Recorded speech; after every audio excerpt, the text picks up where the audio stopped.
এই মুহূর্তে আবহাওয়ার গুরুত্বপূর্ণ খবর। উপগ্রহ চিত্র বিশ্লেষণের শুরুতেই বাংলাদেশের উপগ্রহ চিত্র বিশ্লেষণ করব। বাংলাদেশে একটি লঘুচাপের প্রভাবে বাংলাদেশের বিস্তীর্ণ অঞ্চলে ভারী থেকে অতি ভারী বর্ষণ হচ্ছিল, বেশ করে সমগ্র রংপুর বিভাগ, রাজশাহী বিভাগ, খুলনা বিভাগ, বরিশাল বিভাগ, ঢাকা বিভাগ, ময়মনসিংহ, সিলেট বিভাগ এবং চট্টগ্রাম বিভাগের কুমিল্লা অঞ্চলে। লঘুচাপটি ধীরে ধীরে পূর্ব দিকে সরতে সরতে এখন ভারতের ছাত্তারপুর, অরি, ফাতেহপুর, এলাহাবাদের আশেপাশে অবস্থান করছে। যেহেতু লঘুচাপটি বাংলাদেশ থেকে অনেক দূরে সরে যাচ্ছে, ফলে ধীরে ধীরে বাংলাদেশের পূর্ব অঞ্চলের বিভাগগুলো পরিষ্কার হতে শুরু করেছে। ইতিমধ্যেই বাংলাদেশের সমগ্র সিলেট বিভাগ, কিশোরগঞ্জ অঞ্চল, ব্রাহ্মণবাড়িয়া, কুমিল্লা অঞ্চল, বরিশাল বিভাগ এবং চট্টগ্রাম বিভাগের বেশিরভাগ অঞ্চলের আকাশ পরিষ্কার হতে শুরু করেছে।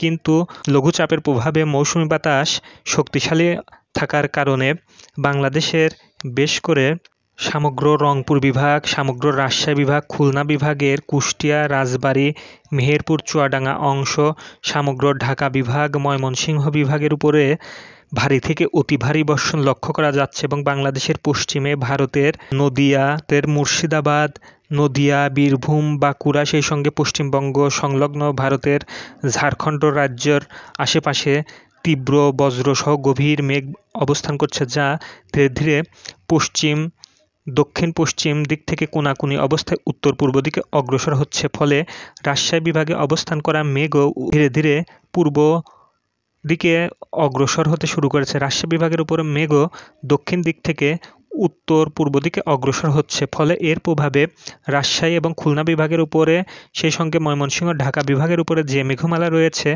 তা এই বিভাগগুলোর পূর্ব অঞ্চলে ব্যাপক ভারী বৃষ্টি ঘটাতে পারে। আজকে রাতের মধ্যে বেশ করে ময়মনসিংহ অঞ্চলের উপরে সৃষ্ট গভীর মেঘ পূর্ব দিকে অগ্রসর হলে রাতের মধ্যে সমগ্র সিলেট বিভাগে ভারী বর্ষণ হতে পারে। রংপুর বিভাগের পশ্চিম দিকে ভারতের দিনাজপুর, বালুরঘাট অঞ্চলের উপরে যে গভীর ঘনমেঘ রয়েছে, যা রাতের মধ্যে বা সন্ধ্যার পরে সমগ্র রংপুর বিভাগে ভারী বর্ষণ ঘটাতে পারে।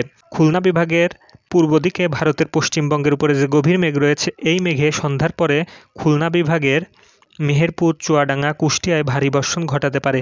নড়াইল, ফরিদপুর, মাদারীপুর, শরীয়তপুর, চাঁদপুর এর আশেপাশেও কিছুটা বজ্রমেঘ ঘনীভূত হচ্ছে এবং চট্টগ্রাম বিভাগের উপরে খাগড়াছড়ি, বান্দরবনের উপরেও কিছুটা বজ্রমেঘ ঘনীভূত হয়ে এই সকল অঞ্চলে ভারী বর্ষণ ঘটাচ্ছে এবং পশ্চিমবঙ্গের পশ্চিমে ঝাড়খণ্ড সীমান্তবর্তী এবং উড়িষ্যার উপকূলবর্তী অঞ্চল গভীর সঞ্চালনশীল মেঘমালা রয়েছে। তার প্রভাবে পরবর্তীতে বাঁকুড়া, বীরভূম, পুরুলিয়া এই সকল অঞ্চল, নীলাহাটি, সুরি, দুর্গাপুর, কলারঘাট, শহর কলকাতা, 24 পরগনাও ভারী বর্ষণ ঘটাতে পারে। এই মুহূর্তে পশ্চিমবঙ্গের দিনাজপুর, বালুরঘাট, দার্জিলিং, শিলিগুড়ি, কোচবিহার, আলিপুরদুয়ার এবং নেপালের উপর, সেই সঙ্গে সিকিমের উপরে কিছুটা বজ্রমেঘ ঘনীভূত হচ্ছে। এই মেঘ দ্বারা এই সকল অঞ্চলে ভারী বর্ষণ ঘটাতে পারে। আজকে বাংলাদেশের উপরে যে তীব্র ভারী থেকে অতি ভারী বর্ষণ হচ্ছে, তা 28 তারিখ থেকে ধীরে ধীরে হ্রাস পাবে। অর্থাৎ লঘুচাপটি আরও উত্তর পশ্চিম দিকে অগ্রসর হলে বাংলাদেশের বিস্তীর্ণ অঞ্চলে বৃষ্টিপাত কমে ভ্যাপসা গরম বৃদ্ধি পাবে। ইতিমধ্যে চট্টগ্রাম বিভাগের উপর দিয়ে ভ্যাপসা গরম অনুভূত হচ্ছে এবং এই সকল অঞ্চলের বেশিরভাগ অঞ্চলের তাপমাত্রা 33 ডিগ্রি সেলসিয়াসের মধ্যে অবস্থান করছে। আজকে বাংলাদেশের ঢাকায় বাতাসের আর্দ্রতা ছিল সকাল 6টায় 97%। আজ বাংলাদেশের সূর্য অস্ত সন্ধ্যা 5টা বেজে 50 মিনিটে এবং আগামীকাল সূর্যোদয় ভোর 5টা বেজে 49 মিনিটে। আজ বাংলাদেশের সর্বোচ্চ তাপমাত্রা ছিল বাংলাদেশের চট্টগ্রাম, হাতিয়া ও কুতুবদিয়ায় 33.0 ডিগ্রি সেলসিয়াস এবং সর্বনিম্ন তাপমাত্রা ছিল বাংলাদেশের উত্তরের জেলা পঞ্চগড়ের তেঁতুলিয়া উপজেলাতে 23.4 ডিগ্রি সেলসিয়াস। বাংলাদেশ আবহাওয়া অধিদপ্তর গত 24 ঘন্টায় সর্বোচ্চ বৃষ্টিপাত রেকর্ড করেছে বাংলাদেশের দিনাজপুরে 197 মিলিমিটার, সৈয়দপুরে 183 মিলিমিটার, তেঁতুলিয়ায় 174 মিলিমিটার, ডিমলায় 141 মিলিমিটার, বাদলগাছীতে 102 মিলিমিটার এবং রংপুরে 131 মিলিমিটার। অর্থাৎ রংপুর বিভাগের প্রত্যেকটি জেলাতেই ভারী থেকে অতি ভারী প্রবল বর্ষণ হয়েছে এবং রাজশাহী বিভাগে মাঝারি থেকে ভারী বর্ষণ হয়েছে।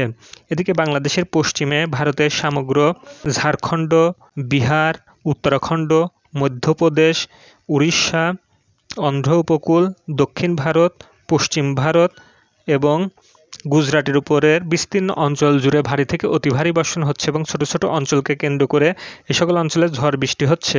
সেই সঙ্গে পশ্চিম ভারতের আকাশ আংশিক মেঘলা রয়েছে এবং ভারতের দিল্লি, গান্ধীগড়, কার্নাল, মানালি এই সকল অঞ্চলে পশ্চিমা ঝঞ্ঝা প্রবেশ করেছে এবং এই সকল অঞ্চলে তীব্র বজ্রবৃষ্টি পরিলক্ষিত হচ্ছে।